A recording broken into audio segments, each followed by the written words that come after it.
About a month ago, I decided to upload consistently for 30 days on YouTube. The reason is simply because I wasn't happy with how confident I was in front of the camera. So I decided, why not just upload consistently for 30 days and see what happens to me and also to my YouTube channel.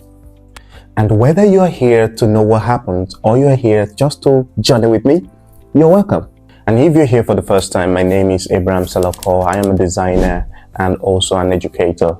I have been teaching for the past 7 to 8 years, and I have been a designer for the past 3 to 4 years.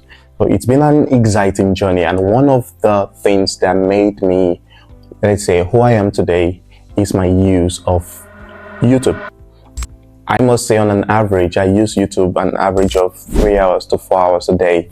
I watch podcasts, I watch other videos, I watch educational videos, and for this reason, I am acclimatized in a way to the YouTube community, everything about YouTube. I kind of know everything about YouTube. So the decision to also be a partner or to also upload on YouTube came as easy as possible. As you know, as a designer, I am a big fan of Pinterest. And there was a day I was scrolling through Pinterest and I discovered something on Pinterest. Somebody posted that upload consistently for 30 days and see what changes. It kind of piqued my interest and I decided, how about we do something like that? But here's the problem. What do I post about? Then I remembered also, apart from asking the question of what to post about, I wasn't really sure what my screen confidence is about. I have made videos I never really liked. So how do I make that happen? That's a huge question. So without a clear idea of what to do on this channel, I just decided to do what I do, to compare the Russian language with the English language, since that's what I do, that's what I enjoy, learning a new language. So I went on YouTube and I decided to share my experiment with people and see how people receive it consistently for 30 days. That being said, so I was faced with the challenge, and the challenge is, do I make videos every day and upload? Do I make all my videos and upload later, or do I make some videos and upload, make some, upload? And those were the questions that came to my mind. So I decided to research and see which method was kind of best for me. Then I discovered that uploading every day might be bad in a way that, I don't know, there might be emergencies, which thankfully I decided not to upload and make videos every day because I had some situations I couldn't just upload video. And for the second situation, I wasn't just cool with uploading a lot of videos for a reason I am going to give to you later. Uploading, like making 30 videos and just scheduling them and watch them grow, I felt it wasn't logical in a way to me. I will give you that reason later. And also for the last one, I felt making videos, maybe 4 videos, upload them, another 3 or 4 upload, was a better option if you ask me, and I decided to go with that. And also to keep myself motivated, I decided to ensure this challenge with my partner. I gave her a specific amount of cash, which I'm not going to say out here, and told her, if I fail to make this challenge happen or I stop midway, spend it. I couldn't afford to let that money go. So it was enough motivation for this challenge. So I got started. Now quickly, let's jump to my lessons learned. And the first lesson I learned was patience. And this brings me back to the reason I chose not to upload everything and post them. The YouTube algorithm isn't something that you just bombard and see how it goes. It takes time, number one. Some people might upload immediately and post, but one thing I discovered was that uploading all my videos at the same time, let's say if I had recorded 30 videos and uploaded them, even when I discovered mistakes or errors, I wouldn't have been able to go back and edit because the videos are there already. So I probably would have just maybe remade videos also and changed what I had made already. It was a good decision not to make 30 videos and upload them all together, because if they had turned out badly, the rest would have been useless. That's one reason.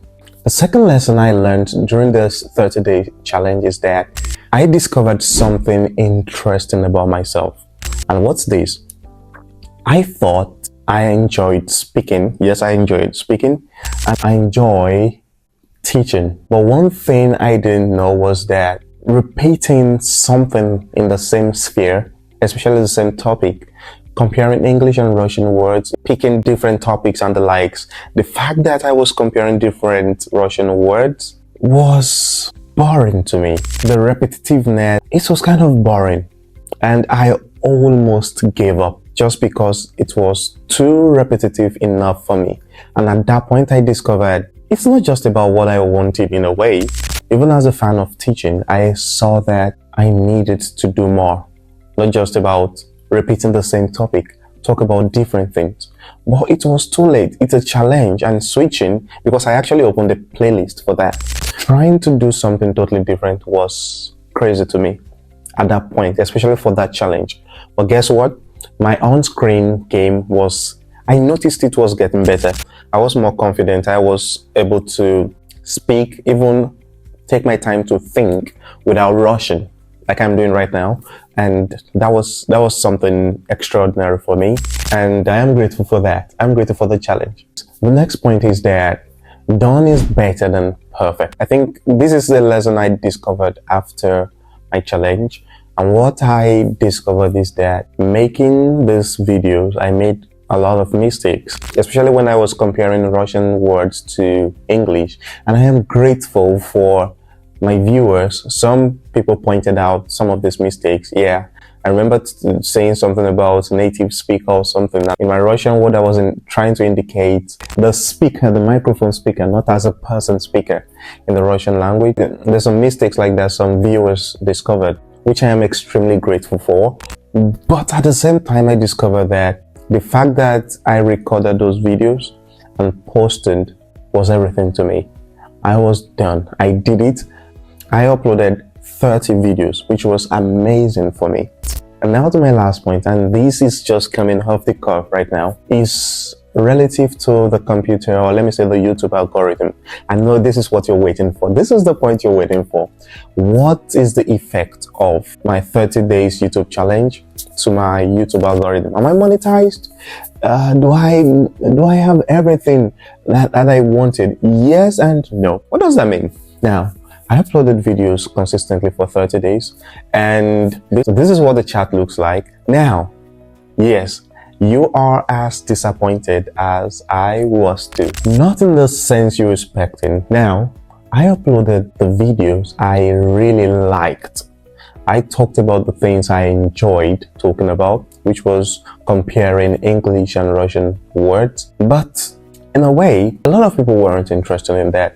A lot of people wanted it to come from the point of teaching, not comparing or not showing my process of learning. So it's not really like a direct work with me kind of thing. So the videos weren't good enough for them. If you check some of these videos, the graphs, the retention rates are really down.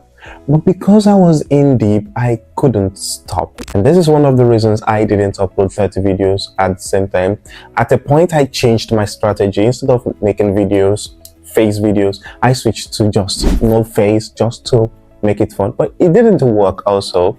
So I switched back to my face video, in-person talking head video. But for this reason, I just wanted to complete the challenge. But I had learned my lesson. People weren't interested in that kind of video, especially my audience. They wanted something different in a way, not just comparing, because a lot of my audience members aren't Russian speakers. That's another lesson. You should understand your audience. Now you're like, wait, this channel is just 3 months. How do you know your audience, and how do you have 1,000 subscribers and you know they're not Russian speakers? Well, number one, my algorithm. Number two, my 1,000 subscribers are kind of not from this challenge. When I started this challenge, as a audiobook reading, work with me kind of thing. I was always listening to audiobooks and maybe cleaning the house, sitting here and working. And that was the origin of my 1,000 subscribers. about 1000, about I think 800, 900. Then something happened. I discovered that I couldn't monetize, or let me say that type of content might get my account closed due to the fact that they are not my original, they're not my legal materials. The audiobooks belong to someone else, and without permission I couldn't just re-record them while I'm doing something, unless I had to do some maybe analysis or explanation on them, which I wasn't doing. I was just listening to them. Now, I made these videos private, but subscribers stay. So the watch hour reduces, the watch hour doesn't count, it goes away with the private videos, but the subscribers stay. So most of the subscribers are, let me say, English speakers, not really interested in the Russian language in a way. So I gained a few subscribers. Now I'm at 1,280 subscribers, I think. So over 300 subscribers are kind of interested in the content. They're students, they're language learners. But the challenge in a way was an eye-opener to a lot of things that shows that it's not just about you, it's not just about what you want, it's about giving value to what people want. Now, of course, you know the answer to that. Am I monetized? Not yet. I qualify in terms of subscribers, but in terms of, how do I say this? In terms of watch hour, I have gone down to around 300 watch hours. So which means I have a long way to go. The good news is that it's still a young channel. I've been here for like 3 or 4 months now. 3 months. So it's an interesting one.